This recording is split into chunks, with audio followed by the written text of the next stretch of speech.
Hello and welcome to The Informed Animal Ally, presented by the Vancouver Humane Society. This is the Animal Ethics Podcast, where we share the ins and outs of topics like cruelty, legislation, and advocacy here in BC and across Canada.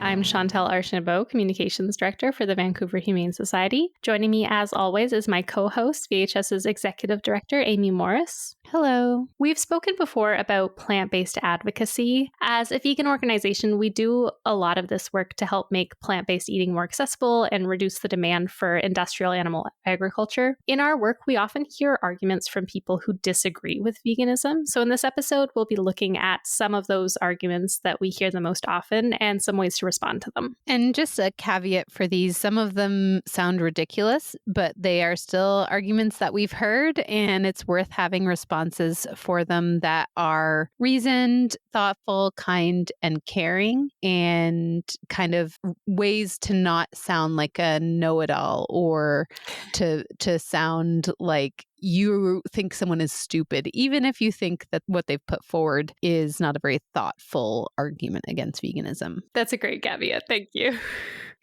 Yeah. So with that said, the first argument is that plant-based foods are overly processed. Yeah, I hear this one a lot. I think sometimes people mistake the term plant-based foods for commercial plant-based meat substitutes or dairy substitutes. But when we use the term plant-based, we're really just referring to any foods that are made from plants without animal products. So that includes things like vegetables, whole grains, legumes, nuts, seeds. Of course, you can also find processed plant-based foods, just as you can find processed animal-based foods. Those foods also have their place. Some people enjoy them as a treat or as a quick option. Some people use them as they're transitioning from an omnivore diet to make the shift easier. I personally really enjoy some of the meat alternatives. I had a Beyond Meat burger for lunch today. They're one of the proteins in my meal rotation. And so are lentils, and so are beans and tofu and nuts and seitan and soy curls and all those other whole foods. I basically eat how I ate before I went vegan, but thinking a little more now about getting all my nutrients and having a little bit more variety in my diet, just because there's more plants out there than there are animals that humans eat. I find that generally when someone shifts to a plant-based diet, if they ate processed foods made from animals, generally they'll also have some processed foods made from plants in their diet. And if they ate mostly whole foods as an omnivore, they'll do the same as a vegan. Switching to a plant-based diet almost never looks like switching from an organic chicken breast and steamed vegetables and organic brown rice on a plate to like a plate of imitation meat and Oreos, you know? And also, I think it's important to note that processed foods are not bad foods. There are some foods that feed your soul more than they feed your body, but also a lot of imitation meats have a nutrition profile that's comparable to the meat that they're imitating. We have a really good blog post about understanding meat alternatives on our Plant University website that looks at a nutrition profile breakdown of the different nutrients you can find in meat alternatives. Yeah, so hopefully some of these statements help with how you can chat about this with folks that bring this up. Personally, I like to think of food as a spectrum. So from eating raw vegetables to a processed plant-based burger, they all have a place in our diet. And there's a few things that I've been surprised of as a vegan that, maybe there's just myths out there about food. Microwaving vegetables has been tested as keeping more nutrients in them than boiling them.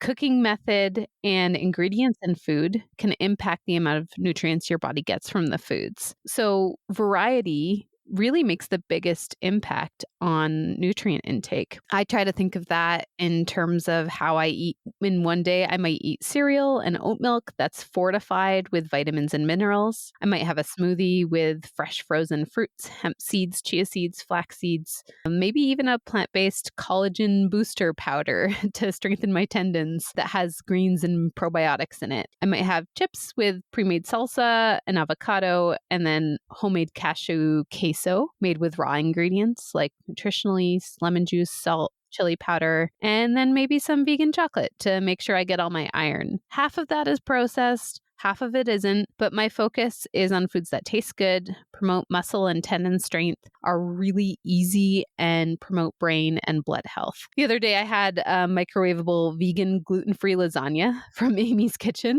and another day I bought vegan pre-prepared samosas, and another day Daya vegan pizza because I don't necessarily have a lot of time in my day. They're all clicked, they tasted good, and that's what keeps me enjoying plant-based foods. So as long as I'm not eating the same thing every day and I try to switch it up and include fruits and veggies here and there, I know I'm doing all right on nutrients. So really when folks are thinking about this and talking about this, I think it's about acceptance. I think it's about making eating plant-based foods fun and enjoyable and easy, and having less judgment on like what that looks like for an individual person, because that's going to change over their lifetime, over their mental health, time capacity, energy levels, activity levels, all of those things. Yeah, I think that's a really, really good way of looking at it. Another argument that we hear, we talk about how plant-based eating is better for the environment. But sometimes we hear from people that they believe veganism is bad for the environment,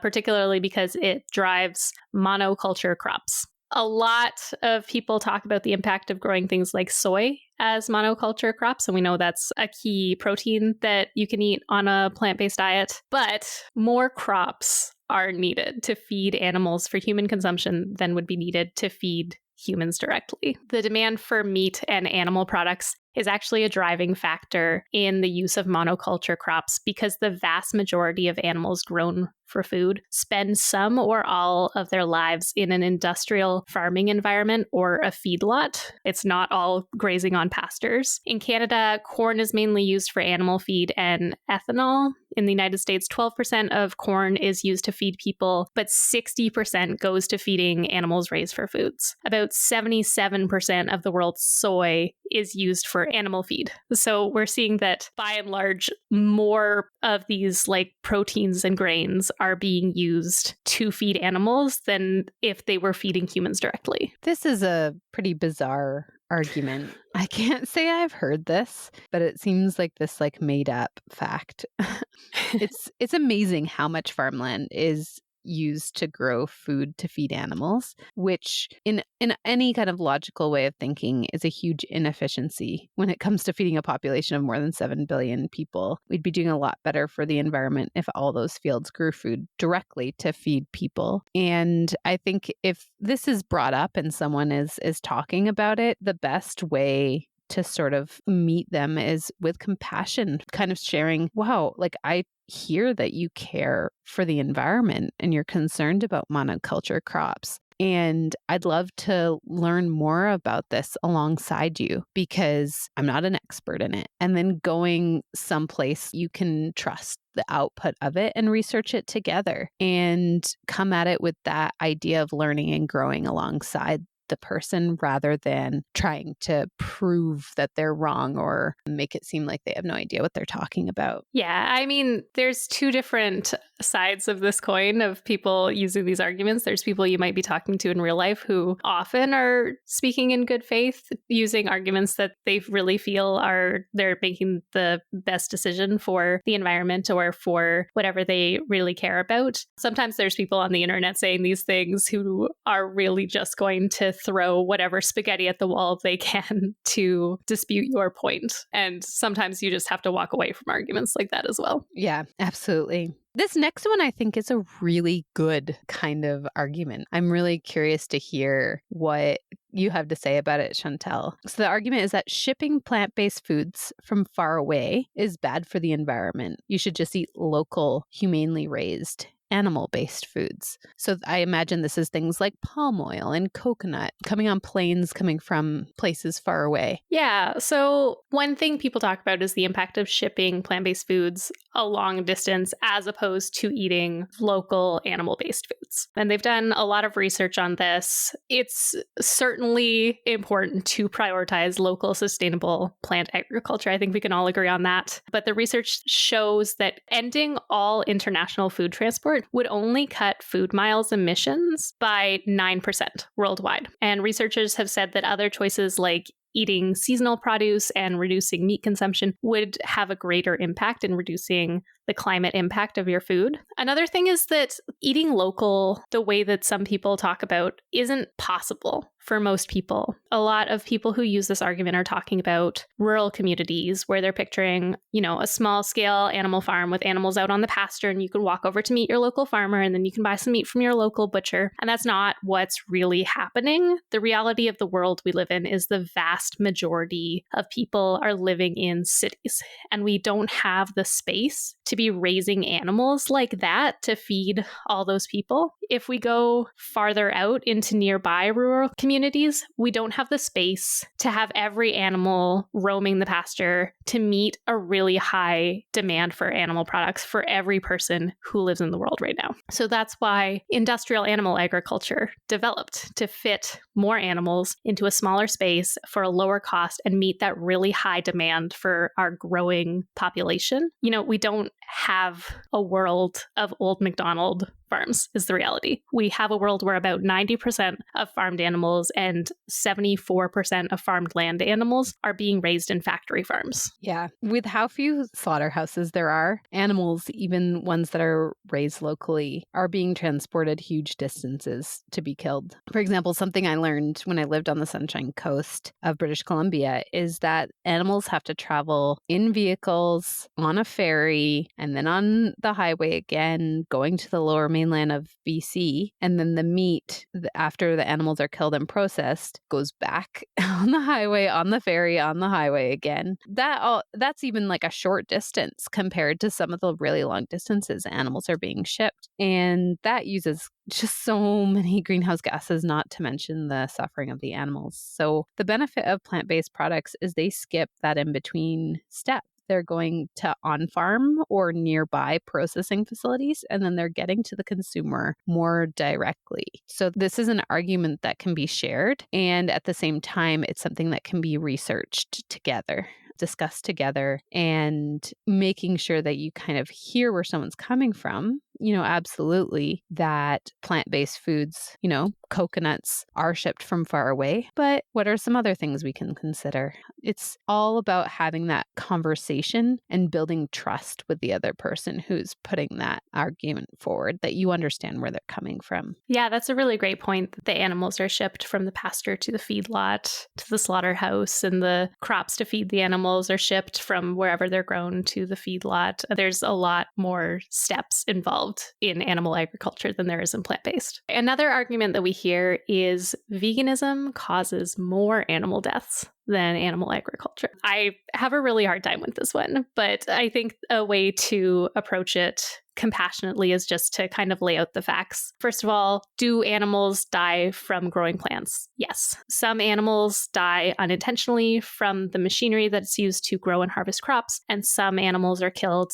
intentionally to protect crops. Some animals are also killed intentionally to protect farmed animals raised for food. So that's just across the entire farming system. About 55% of the world's crop calories feed humans directly, while 36% are used for animal feed. So it's not just humans eating crops, it's a lot of animals eating a lot of crops. And it's not just vegans eating plants. Every human needs plants to meet their nutrition requirements. Overall, if we look at the calories consumed globally, about 17% of the global calorie supply comes from animal foods, and then plant-based foods make up the other 83%.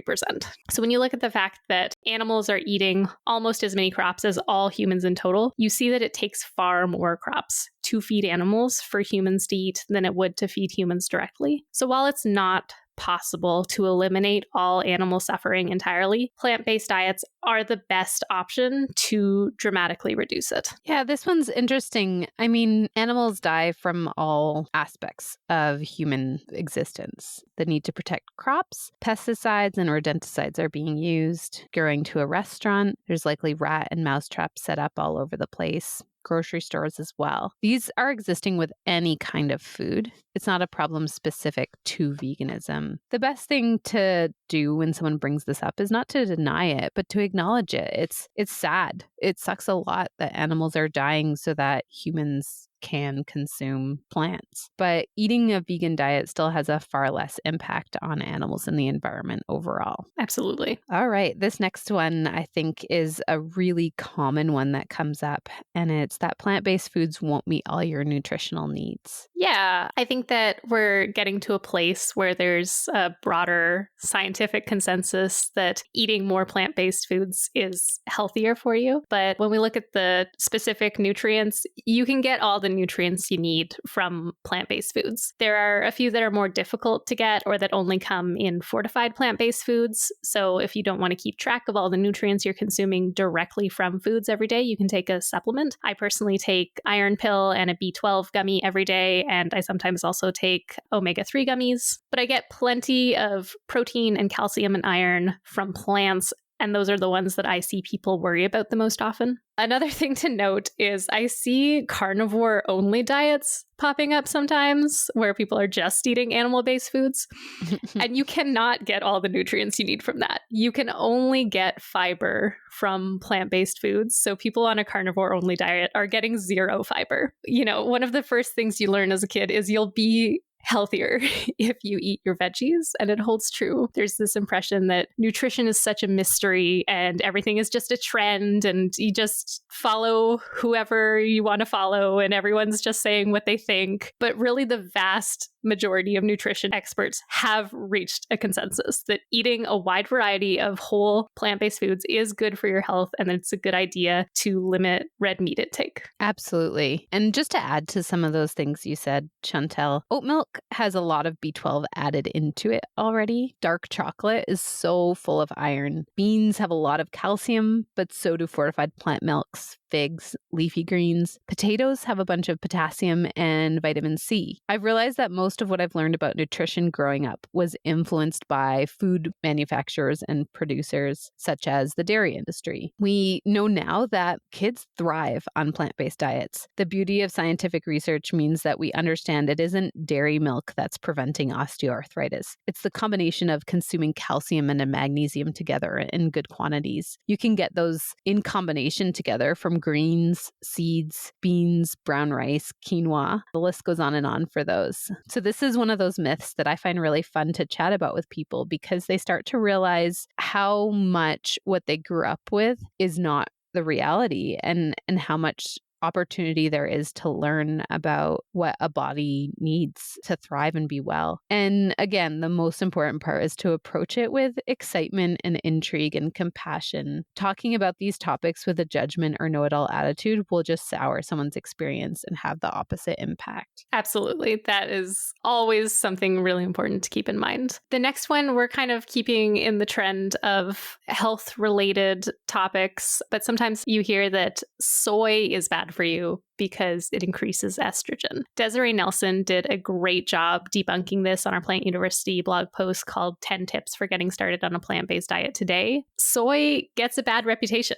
because it has something in it called phytoestrogen, which is a naturally occurring compound in plant foods that has a similar chemical structure to our body's natural estrogen, but it behaves differently. And it's about 1,000 times weaker. So according to research, phytoestrogens don't increase our body's estrogen, and some experts have suggested they may have a balancing effect on our body's natural hormone levels. But if you are worried about extra estrogen in your diet, your real concern should be dairy, which is the source of about 60 to 80% of estrogens consumed in Western diets. This was actually a really big one that came up when I was dating someone who was concerned about veganism. The bottom line that I figured out after researching it is that soy foods are a good source of protein and a healthy part of a balanced diet. The concerns I heard most are related to men and children, so I'll speak more to that. As far as men, research has shown that eating soy foods does not lead to increased estrogen levels or decreased testosterone levels in men. Some studies have even shown that soy consumption may have a significant health benefit for men, such as lowering the risk of prostate cancer and improving heart health. As far as children goes, soy is a really great source of protein, providing all the essential amino acids required for growth and development. Soy foods contain fiber, vitamin K, folate, some B vitamins, iron, calcium, and magnesium. It also contains polyunsaturated fats, including omega-3 and omega-6 fatty acids, which are important for brain development. So knowing these facts and more about plant-based nutrients can really help when those challenging questions come up from parents who think a vegan diet is abusive to children.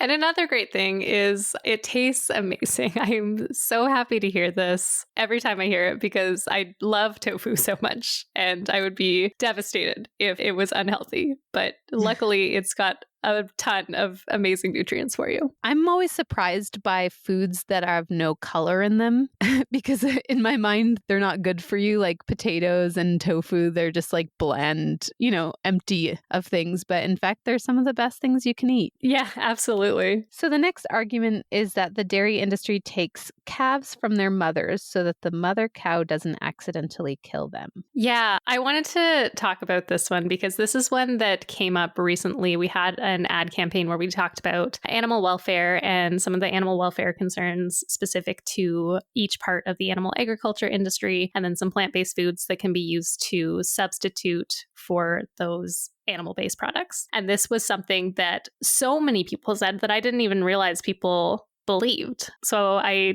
did a lot of research into it. Former dairy farmers and sanctuary owners have spoken out against this myth, but it's still one that persists. So dairy is produced by impregnating cows, and then the baby calf is typically removed within a few hours so the milk can be used by humans. And then the calves are fed milk, which is sometimes waste milk from the dairy industry, or a milk replacer. And then they go on to be killed for veal if they're male, or raised as dairy cows if they're female. So looking at the facts, are the calves removed for their own safety? No, they're not removed for their own safety. They're removed because the human animal agriculture industry wants to use the milk. They would be removed regardless because we have a dairy industry and humans want to use milk for their own consumption. But even if dairy cows had lost some of their maternal instincts through the years, through generations of having their babies removed, it wouldn't be an excuse to continue breeding them and continuing the cycle. We see that cows mourn when their babies are taken away. They cry, they chase after them, they try to stop the farmers from taking the calves. And the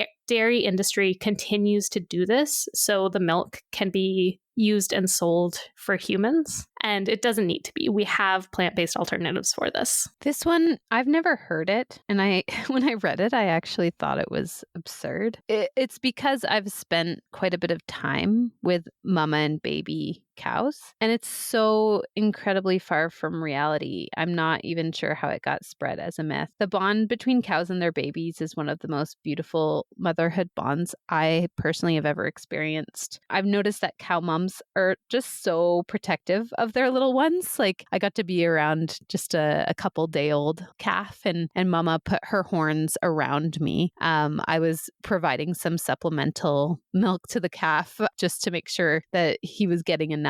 And she watched me every second of the time I was there with him. And they feed calves from their udders for years, like not just 1 year, but sometimes more, past the point where honestly, the calves start to be painful and annoying, and they bother their mums, and their mums still keep feeding them and giving them love. It's pretty special. I don't want to go on too long about this, but I've heard the call of calves and their mums calling for each other on multiple different farms who are separated from each other, and it's really sad. I actually have a recording of it that when I hear it sort of jolts me back into that moment. And if you really think about the dairy industry and how it's all set up, to me, this is in a way the most emotionally painful and complex animal industry. And yet it's the one that people love cheese, and they have a really hard time giving up milk because they just like how it tastes and it's addictive. And yet this is the one that has such a massive emotional burden on so many. And it's something that we can move away from and take a stand for the mamas and the babies and what they deserve. Yeah, I hear a lot from people who are, they don't eat meat, but they say they would have a hard time giving up cheese. And I was one of them. I was one of them once. And I think a lot of people who are vegan now were once that person. And once I gave it up, I didn't find it difficult. I find it really difficult to see the realities of the dairy industry. So this next argument is when I have a really hard time believing that people are making it in good faith, but maybe they are. But this one is, if we stopped farming animals, those animals would go extinct. I don't know where this idea came from that animal agriculture is some sort of conservation movement, keeping animals alive so that we can use and slaughter them at a fraction of their natural lifespan is not about conservation. Modern farmed animals have also been selectively bred for the maximum meat production or byproduct production,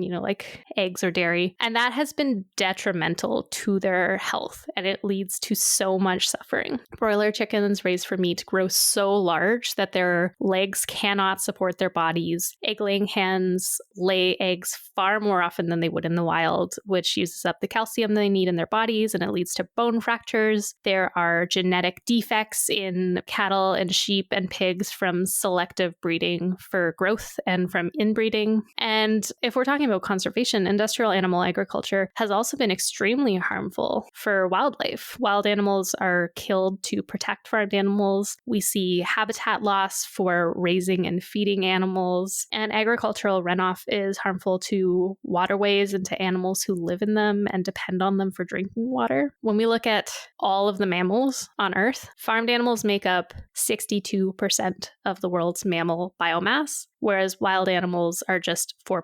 So farmed animals are really not struggling to be conserved right now. I appreciate this one because I think it comes up really commonly with the beef industry. Particularly, it's one I've seen the Canadian Cattlemen's Association put forward, a specific version of it, which is that there's areas of the North American plains that only cows are able to graze to maintain, and that it would be problematic if these areas were not grazed. And there's truth to this statement, and I think that's important to acknowledge. It's true that there are benefits to grazing, and there used to be huge amounts of bison ranging the land and grazing. Well-managed grazing mimics the natural processes that once involved those wild herbivores. It maintains plant diversity, supports soil health, and regulates species composition. But on the flip side, we're talking about well-managed grazing. And when it comes to the volume of animals being produced for farming, there's often overgrazing or poor management of that land, which can degrade the ecosystems. So if cows were to stop grazing in many of these areas, there's benefits that could be experienced, such as without the pressure of domestic livestock, the ecosystems could be more natural. There could be new plant diversity and more wild animals coming back into the spaces. And then it can also improve the soil structure, reduce erosion, and increase soil carbon sequestration, which benefits the ecosystem and climate change mitigation.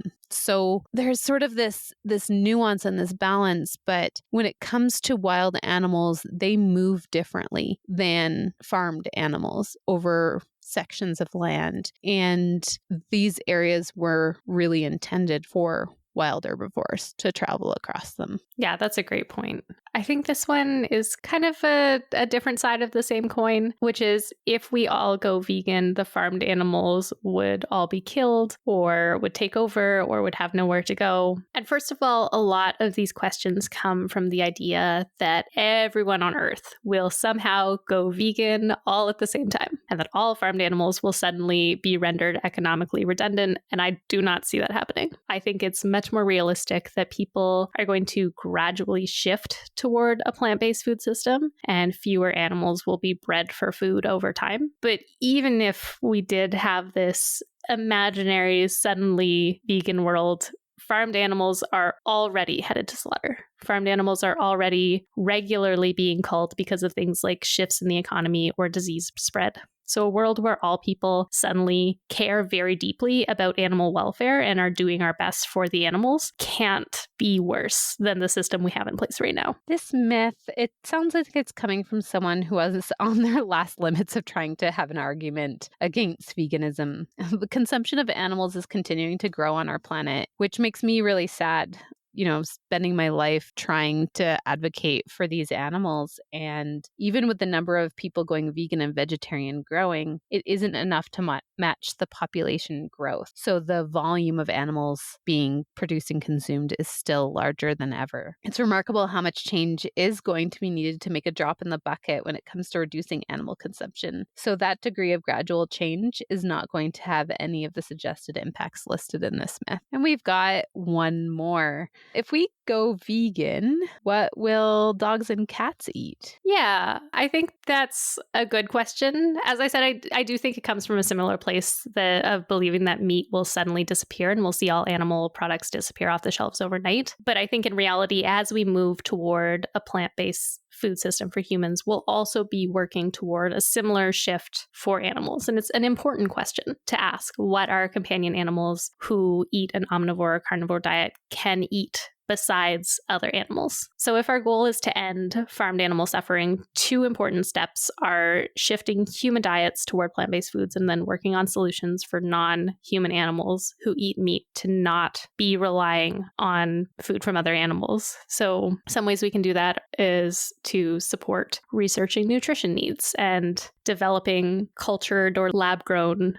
meat. We talk more about what pet food looks like in a vegan future in our episode, Is My Pet Happy?, which we'll link to in the blog post that goes with this episode. You can find that at vancouverhumane.ca/podcasts. I would love to see cultured meat become affordable and available for pet food. I think that is the absolute way of the future. It's unfortunate that we're just in a time right now where it's still in development, but I think it's going to become the norm very soon. And there's also vegan pet foods, which many animals right now are thriving on and enjoying. I just think how great would it be to lower our impact and consumption of animal products because of continued technological innovation. And to me, that seems like something everyone can get on board with. Yeah, absolutely. That is all we have for today. But if you have more arguments that you've heard or would like to hear about, you can comment on the posts about this episode on Vancouver Humane Society's Facebook, Instagram, and Twitter, or X accounts. And thank you so much for listening. We hope you found this episode helpful in your advocacy for animals. And we also hope that you'll join us next month as we hear some perspectives from farmed animal sanctuaries. Looking forward to it. Thanks, Chantelle. Thank you.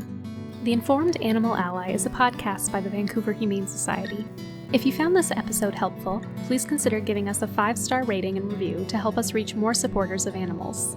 To support this project and other initiatives to build a kinder world for animals, you can make a donation at vancouverhumane.ca. You can also follow the Vancouver Humane Society on Facebook at Vancouver Humane Society, Instagram at Vancouver Humane, or Twitter at VanHumane. The music in this episode is the song Jonah's Message for New York by Dr. Turtle, licensed under the Creative Commons Attribution 4.0 International Public License. Thank you for listening, and thank you for being an animal ally.